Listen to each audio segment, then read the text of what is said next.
Pam Cohen, welcome to the conversation today. Thanks so much for having me, John.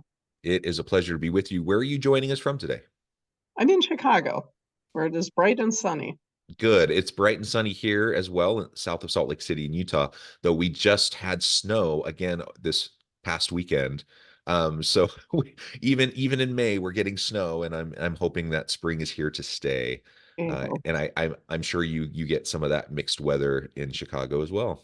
all the time. Yeah. Yesterday it was gray and rainy. Yeah, excellent. Well, thank you so much for sitting down with me. Today, we're going to be talking about measuring workforce sentiment from external sources and data sets to find patterns that impact business and reputation, which is really what your work is all about.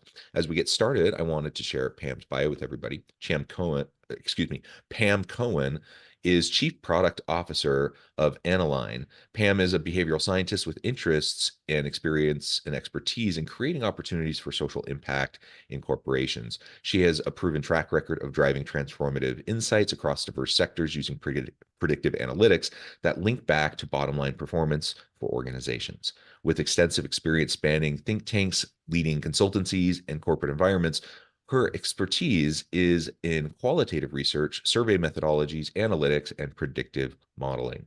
And I could go on with the bio, Pam. You've accomplished many wonderful things, but I'm going to pause there. Anything you would like to highlight by way of your background or personal context before we dive in further? Well, that was really great. Yeah, my work has really specialized in valuing intangibles, particularly Mm, for organizations, but things that don't appear on the bottom line. Reputation, brand, corporate social responsibility, leadership quality, culture, and social impact, and then linking those to bottom line performance, because that's really how you help executives understand what they should right. care about and what's going to have the biggest bang for their buck. Yeah, and I really appreciate that because we need more of that. I always talk about, for example, in social impact work, or corporate social responsibility, triple bottom line, whatever, however you want to frame up the work of corporations, on when there's this more kind of human side or the environmental side or whatever, there's a case to be made. There's a human case to be made for all of these things that in and of itself, I think is valuable. But to your point, we need to be able to communicate it and articulate it in a way that also demonstrates the clear bottom line business case for these initiatives as well, because they're both there. It's not an either or. We really do have the opportunity to strongly influence the overall success of the organization while also tapping into the motivations of our people because we're taking care of them, we're involved in issues they care about, etc. Yes, absolutely, absolutely. And when I've taught courses on this topic, it's always perplexing to students, for example, like in the area of sustainability. Why don't Yeah. companies care about this? Why don't they just act in the best interest of the environment, for example? But they also have a fiduciary responsibility. So if we can tie those things together, and again, caring for employees in particular, and how that hits the bottom line, and then people start to pay attention and make the differences they need to make. Yeah. And in fact, when I think about kind of broader social impact work within organizations, kind of the arc over the last few decades, like overall, there's been huge, in my opinion, huge improvements, huge movement. Like there's been lots of positive developments within the for-profit sector in terms of trying to be more responsible. But I guess it begs the question, why? Because the benefits to the environment, the benefits to people have been there all along. So what's the difference? And I think the biggest difference, honestly, has been our ability to really make a clear, compelling business case for all of these issues that over time more and more organizations see the value, they get on board. And while I would love for every organization, for every CEO, every leader to quote unquote, do the right thing from my perspective, just because it's the right thing to do. I'm a pragmatist and I understand that, if they can get a win out of it, they're going to be far more likely to support something or promote something in more meaningful, healthy, and sustainable ways when they have that kind of bottom line impact, not just the warm fuzzies, so to speak, of impacting people in a positive way. Right, that this is nice. And I'm dating myself here, but in the early 2000s, we used to still have arguments with CFOs, for example, of why intangibles mattered. Yeah, Because, and certainly unlike UK where they were doing triple bottom line reporting, we weren't doing anything. And yeah, then started to get it. And of course, in the dot-com era, we really started to notice that, where there were business plans, but they didn't necessarily link back to anything bottom line. People really started to notice that. yeah, absolutely. Okay, so let's talk more about measuring workforce sentiment, because this is something you spend a lot of time and energy doing on a variety of topics. Tell us a little bit about your general approach, and then we can zoom in and talk a little bit more specifically. Well, in particular at Aniline, one of the things that we're doing is scraping 27 different sources of employee sentiment data, Hmm, and bringing it together and combining it in a way that actually explains various categories of employee sentiment. And one of the things that I love about online data like this is that employees feel much freer to comment than they would on an in-house survey where yes. promised anonymity, they're promised confidentiality, but they're not really sure.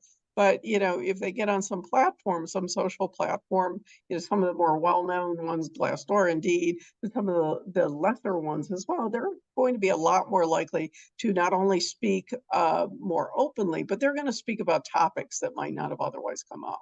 And that's one of the things that I just love about this kind of data. It's open, it's clear, it's comprehensive, and we pull it together in a way that makes sense, in a way that you can combine these into comprehensive categories where you can define them and where you can help companies take action. So that's really been my focus more recently at Aniline. That's wonderful. And to your point about anonymity, that's really, really important. Confidentiality and anonymity. And even when organizations do in-house surveys and they promise that that's the case, there's still, in many places, large scale distrust in that. Exactly. And in many cases for good reason, because there was an interesting study put out in Harvard Business Review a month or so ago about employee surveillance and the impact of employee surveillance on productivity and innovation. Spoiler alert, it's not good. Like when you're micromanaging and surveilling your employees, but lots of organizations do it and they do it pretty blatantly. And even, I was at an organization recently where they were doing just a climate, like an annual climate survey, an employee climate survey. And in the survey itself, it specifically talked about anonymity. But then in a side meeting I was having, someone admitted that they actually track all the IP addresses of where each survey comes from so that Mhm. they can tie it back to a particular person. And in their mind, that was a good thing because then they would know who they could follow up with if there were concerns. From my standpoint, I'm like, oh my gosh, you are just like violating a major contract with that employee where you said this is anonymous. So those types of behaviors, as well intentioned as it may have been in that case, I think they thought they were doing something that was reasonable. As well as intentioned as that person may have been for setting it up that way, those types of issues happen in organizations all the time. And so having third party outside places where this data can be gathered and then being able to pull that in together for meaningful analysis and insights is super valuable. And it helps us get past the potential distrust that employees may have within their own institution.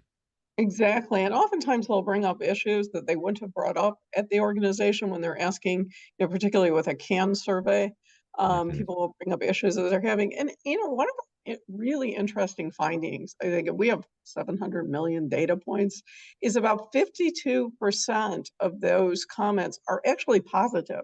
Mm, Because a lot of times, we hear, well, isn't all that just going to be negative? Negative commentary, isn't it all just people are disgruntled?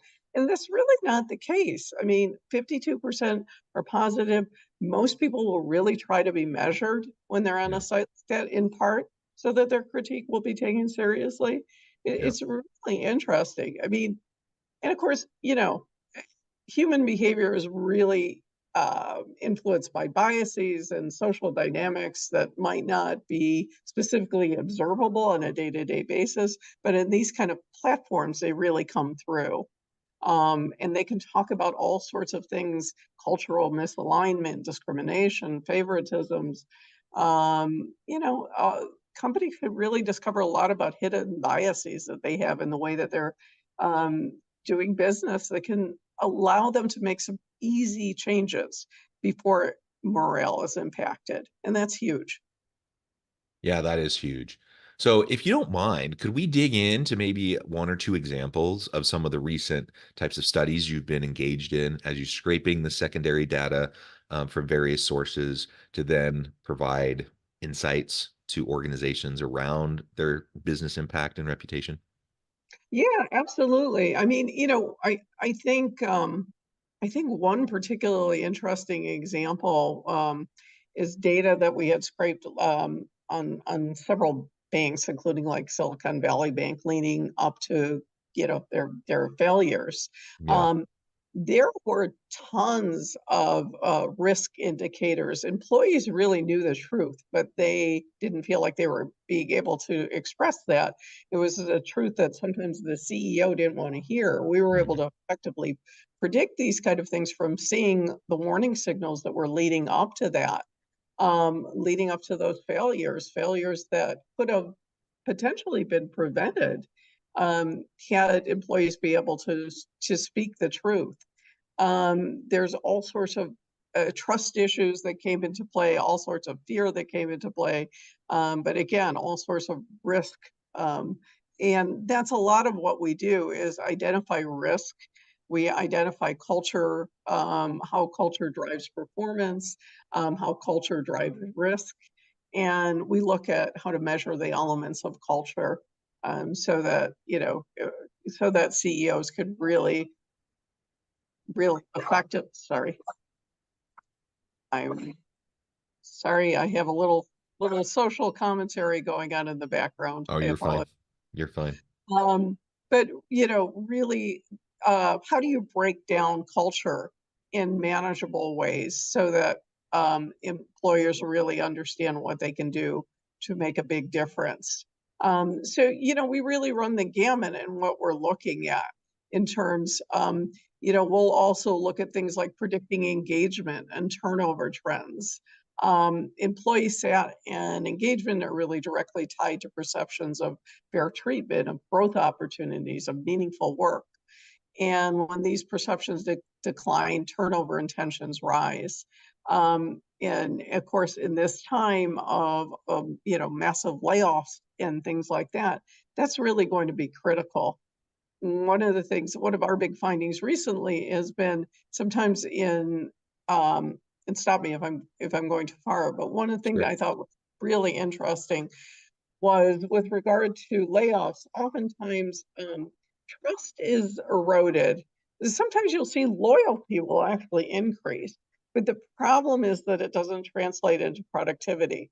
We find that Mhm. loyalty may increase because employees are afraid that they're going to be next. So they're scrambling, they're working extra hard, they're working extra hours, but it doesn't necessarily translate into increased productivity. The trick is really coming back and helping employees to re-engage, to build trust again. So a lot of what we do when we're looking at this data is looking at factors of, what would you need to do? What can you possibly do to increase trust in an organization where it's been eroded? How can you reassure employees that there's going to be some changes? And by looking through this employee data, you can start to get a sense of what it would take. It's not just about verbal reassurances, it's about actions, it's about cultural shifts, it's about making changes to make the company more successful. And all of these things that are identified through the sort of data that um, we collect. It's really about anticipating and about addressing culture related risk that can adversely affect performance and ultimately reputation, and helping companies get to a more healthy, more adaptable workplace that supports long-term success. Yeah, so I overall I would kind of put it into a few buckets. Correct me, if I'm wrong or if this resonates with you. But we have all this stuff related to employee experience. Then we have all of this stuff related to organizational branding and employer branding for employees, but also for potential future employees who might choose to work with that organization. And then we have customer experience and all of the things that go into the customer experience bucket. And I think each of those, there's all these distinct sentiments in each of those buckets that really drive all sorts of important outcomes for organizations. Certainly, attracting and retaining good people as employees and workers within the organization is of vital importance, but attracting and retaining customers and having good brand reputation and all of these things. And they start to build off of each other too. And because of the democratization of information, we have all these different places around the internet where people can share. It's not just people grumbling at the water cooler. It's like people posting all over the place about their experiences. And in many cases, it is negative. Sometimes it's positive.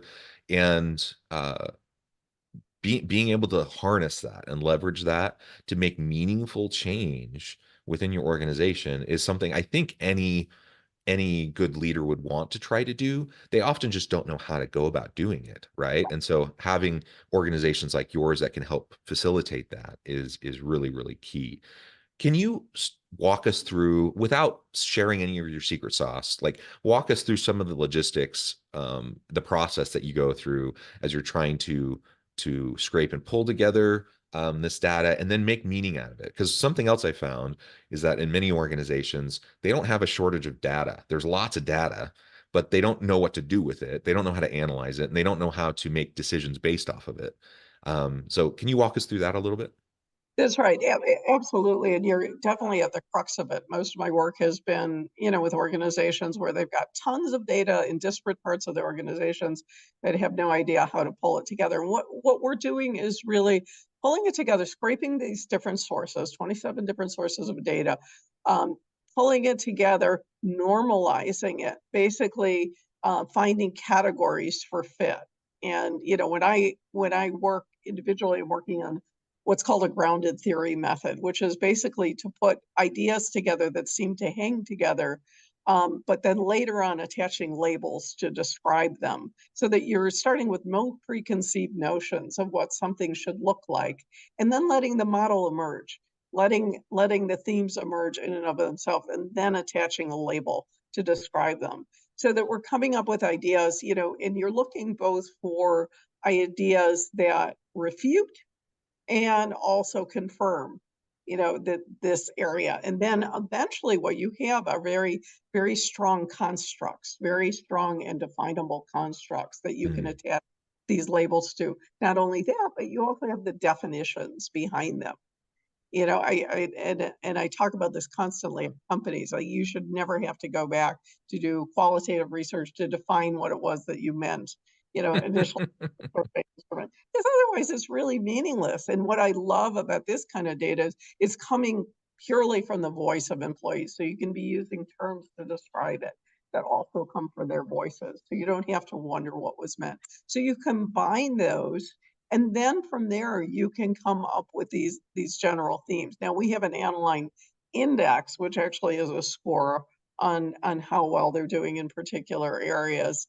And at this point, we can also then define for them what it was that we meant when we were talking about culture, what it is, what we're talking about where, leadership is not doing as well, or maybe, culture is higher, or trust or loyalty or things like that. What is meant by that? Exactly how is that defined? And also what kind of an impact would a change in those have on ROI factors, things like retention, things like loyalty, things like recommendation as a place to work. That's absolutely critical as well. So we're putting together these models in a way.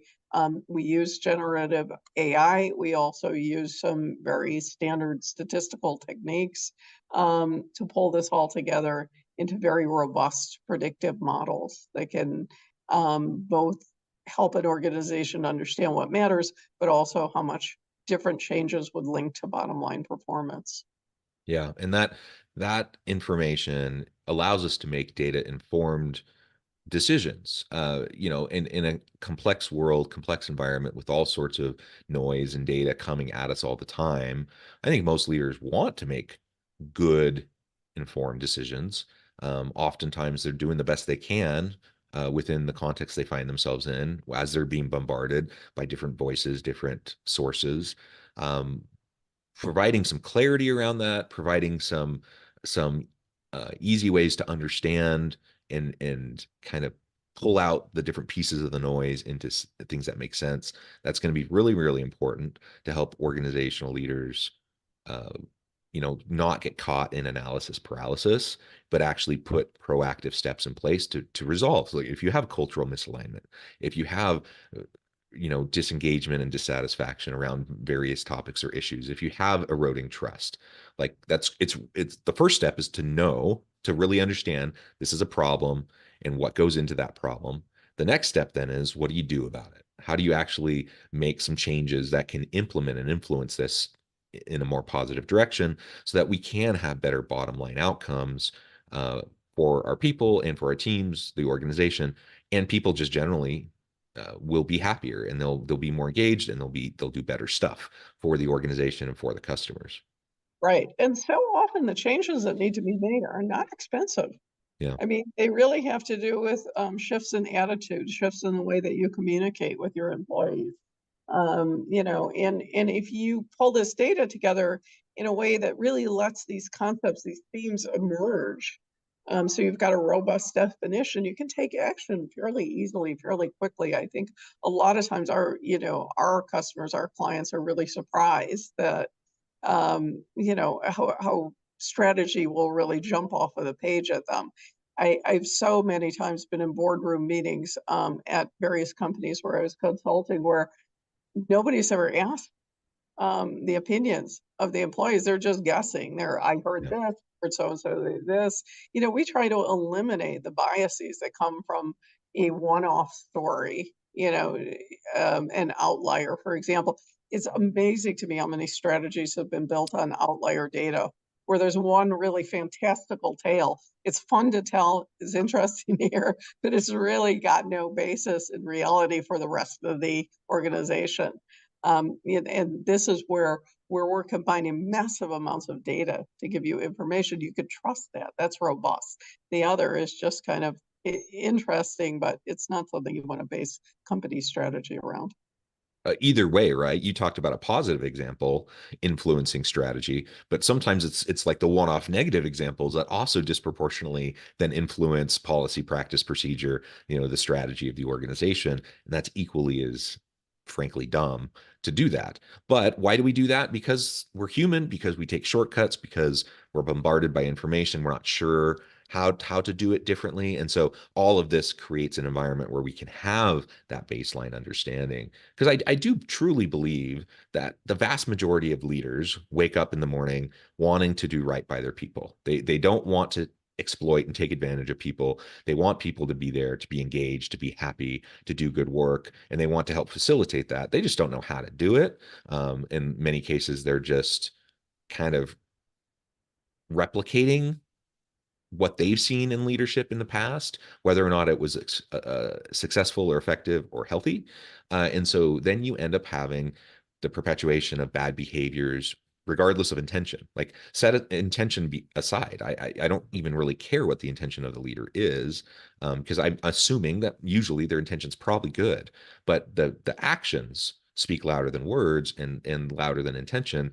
And so I want to see positive development, positive movement, positive improvement over time. And I think that's what most employees want. And they don't expect perfection. I don't expect perfection, but I do want to see, I want to see my leaders listening. I want them paying attention.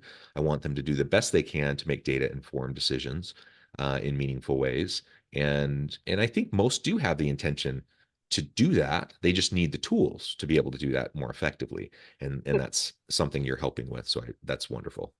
Yeah, absolutely agreed. And leaders are people too. I mean, they Yeah. have personalities, they're extroverts, they're introverts, and they're filtering everything through that lens. So, when they're reading data in the individual level, they're not necessarily making sense of it in a way that they can act on. So if you can bring it together for them with a comprehensive report, if you can let them know, this is the way to think about it, and here's a strategy you can use, then it really starts to have that aha moment. It really makes sense. I always tell clients, about 80% of what we get you, what we tell you, you'd say, oh yeah, that makes sense. I get Yeah. it. Kind of doing that extra 20% that really gives you that aha that links back to the ROI. That's a big deal. Yeah, absolutely. I often say it's most of this stuff isn't rocket science, but it's also not easy. It's hard because it takes intentionality, it takes consistency, and regular attention towards these things over an extended period of time. And that's hard. The aha moments will come, but largely most of the types of stuff that your research finds is stuff that people are like, oh, that makes sense. Yeah, we should do that. um, Exactly. and it's just a great having the data to really back it up, so that again we're not just making assumptions, or we're not just thinking, or we're not just following the latest trend or whatever, but we're actually doing things in a meaningful way. Well, Pam, this has just been a really great conversation. I note the time. I need to let you go here in just a minute. But before we wrap things up, I wanted to give you a chance to share with the audience how they can connect with you, find out more about your work, your team, and then give us the final word on the topic for today. Yeah, absolutely. For more information, you can go to the Aniline website at aniline .io.com. All of any of those will lead you to us, and they can contact me at my email address, which is pam.cohen@aniline.io. We'd be happy to have further conversations with you. Any other information, it can also connect on LinkedIn as well. Wonderful. Any final word you want to share before we close? No, I've just really enjoyed the conversation with you, and I appreciate people getting the understanding that employee sentiment data really, really matters, and bringing it together in a way that's comprehensive and also gives scores and impacts and links back to bottom line is really what's going to make a difference for organizations. Yeah, well said. Pam, thank you so much. It's been a real pleasure. I encourage the audience to reach out, get connected, find out more about what Pam and her team can do for you. And as always, I hope everyone can stay healthy and safe, that you can find meaning and purpose at work each and every day.